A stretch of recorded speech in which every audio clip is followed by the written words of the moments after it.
mga pasalubong o mga ano po, mga souvenir. Sa malayo ako. Ayan po.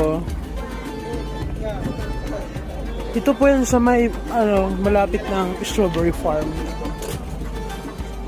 Ito naman.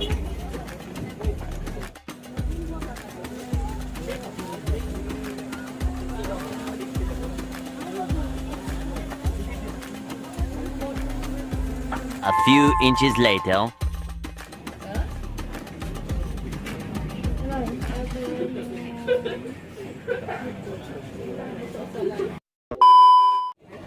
Papatik pa natin.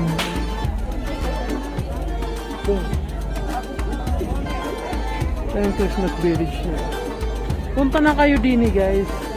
Kala mo talaga, no? Snow. Para nandito ngayon tayo sa may Burnham Park sa